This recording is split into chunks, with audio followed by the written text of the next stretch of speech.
سلام، امیدوارم حالتون خوب باشه. این ویدیو در مورد چهارمین سنسورایی که توی کابینت آشپزخونه یا توی کمد استفاده میکنیم واسه نور پردازی که اسمش سنسور زیر سطحیه. Invisible Touch Switch، یعنی سویچ نامرئی، سویچ لمسی نامرئی. عرضم به حضورتون که با ولتاژ 12 و 24 کار میکنه. طول سیمش هم که نوشته 1 متر و این بسته بندیش. خب سنسورهای قبلی رو بهتون گفتم که توی کابینت استفاده میشد، اینم چهارمیش. حالا میریم طریق وصل کردن و سیم کشیش رو بهتون بگم.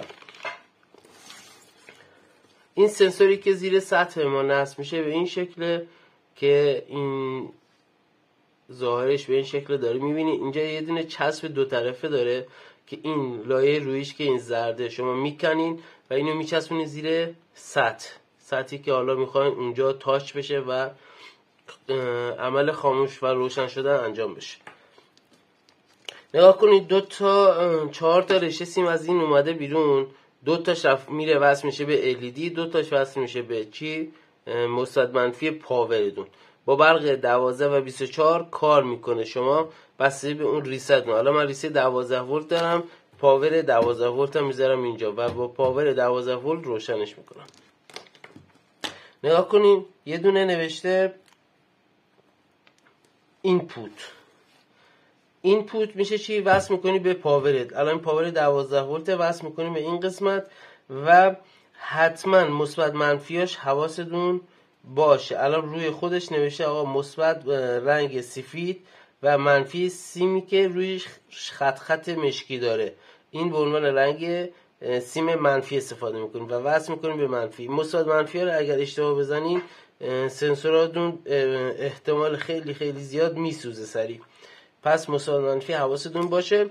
اینجا نوشته آوتپوت و اینجا سیم مثبت منفیشو مشخص کرده. گفته آقا سیم رنگ سفید رنگ مثبت و سیمی که رنگ مشکی و سفید داره واسه منفی، که طبق این من مثبت رو وصل کردم به سیم قرمز ریسه که دارین میبینین که مثبته و منفی رو وصل کردم به سیم مشکی.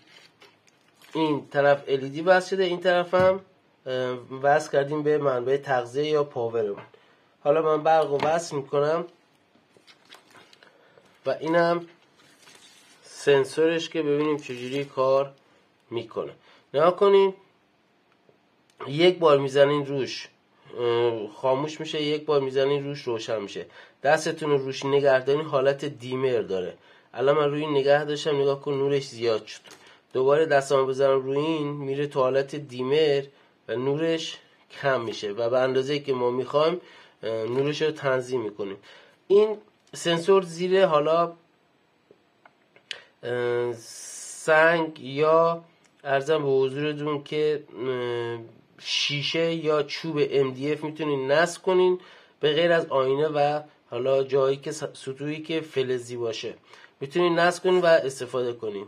حالا من یه دونه اینجاش تیکه چوب MDF آوردم. این سنسور ما این چسب رو میکنیم جایی که میخواین نصب کنین.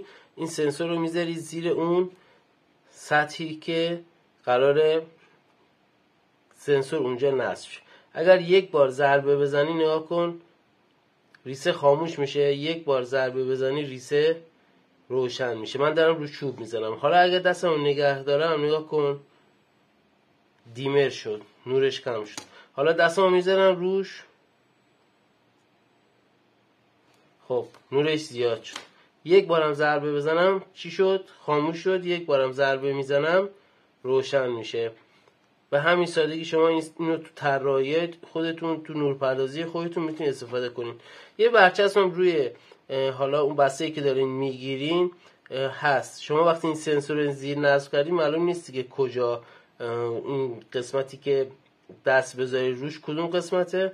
به خاطر همین میان این برچسب رو میچسبونن اینجا، این چسب پشتش رو باز میکنن و میچسبونن اینجا.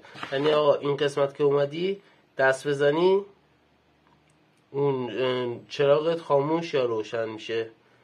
4 تا از کاربردی ترین سنسورهایی که توی کابینت ها استفاده میشه، کابینت آشپزخونه واسه نورپردازی یا کمودا رو بهتون گفتم که اینم 4میش بود. نصبش خیلی راحته، فقط لازمه که یکم باهاش آشنا بشین که بدونین چیا هست، چه مدلایی هست و کجا نصب میشه.